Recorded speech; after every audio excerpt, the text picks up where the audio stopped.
The month of December, today in the modern world that we live in, it holds a lot of memories, sad and also good memories. But it's a holy month because they call it Wanichoka, midwinter. And before the Europeans ever came into our lives, the Lakota way of life, December, Wanichoka, is a very important month for our people. That's the month when the families come close together, being even closer, and they tell us storytelling month for the children and families. The Ohonkaka is a nighttime stories about children's, so that they'll have good dreams. So they tell them interesting and historical stories, some myth and some reality, but to motivate children for a good night's sleep and achieving good, healthy dreams.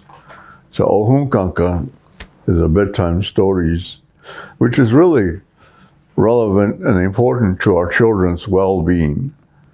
And then also during the daytime, they tell of the legends, Wichoyake, things that happened a long time ago, the things that relate to our way of life, our people.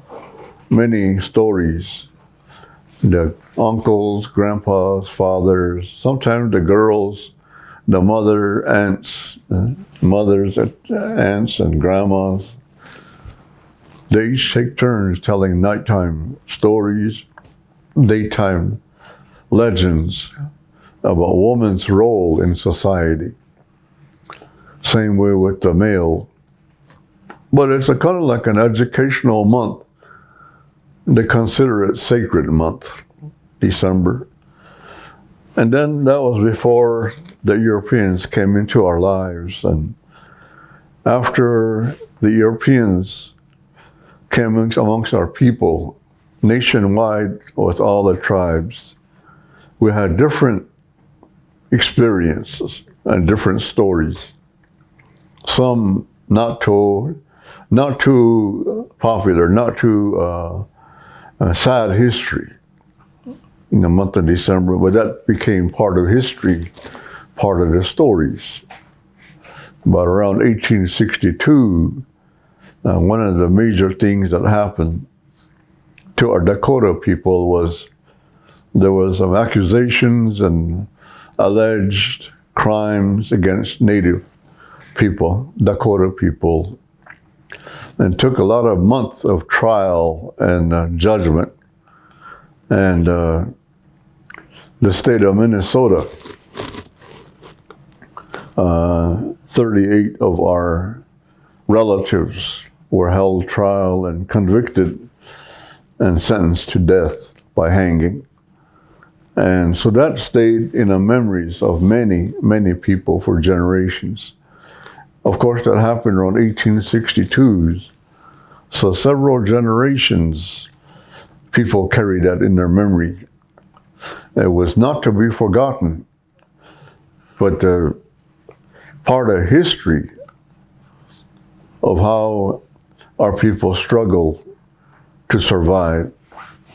And again, it came, and one of the major things that happened was the massacre of Wounded Knee. And a lot of people were accused of carrying out a ceremony, a ritual. It all started from the ritual. A person chose to pray with a ritual called ghost dance. And the propaganda that was made against the people that were practicing this ceremony was that they made it look bad for the participants. Of course, communication was a major problem, that the government and the soldiers failed to investigate and to find the facts about those kind of activities. They just relied on certain people that wasn't really for our ceremonies, even though they were native people. So they outlawed this religion, the ghost dance, and a lot of people got killed over it. And that Wounded Knee massacre, that was a result of a band of Lakotas that were arrested, and then and one thing led to another, and then had a big shootout and massacre of killing of our ancestors. So that stayed with our people. It added on to the memory of society. And of course, during those times, many Indian culture, many all ceremonies, language was outlawed by the government. They didn't want us to have anything to do with that. They wanted to fully Americanize our people so that we won't speak our language and practice our ceremony, but we were forced to celebrate different kind of holidays. And the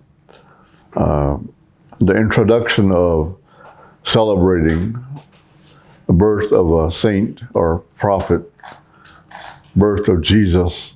And then at that time, the New World Order chose December month as a birthday for the prophet of Jesus Christ. But they couldn't really prove that he was born in December. They just chose it to be held on that day. So there's no really absolute proof that he was born on those particular days. But with the New World Order, they all had to pick a certain day to celebrate certain events throughout the country. And December was one of them. So from that day until today, in the present day, the worldwide celebration, the holidays of the holy day of Christ, Christmas. So, and the purpose of it was to celebrate, honor the man's recognition, the birthday, and we celebrate by giving woshpi. Lakota call it the gift, and presents called woshpi, the things that good luck, good charming, good gifts taken down from the tree. They call it yushpi. We give presents to our loved ones, to our children, to enhance the happiness among the winter and joy. We're supposed to be happy, enjoy a present time with our children. But it's difficult for indigenous people to fully celebrate those times because of our history. Not only those two major events, but there are also times when December is a sad time for certain families that lost their loved ones for whatever reason, illness or the death in the family. December also brings sad memories to our people.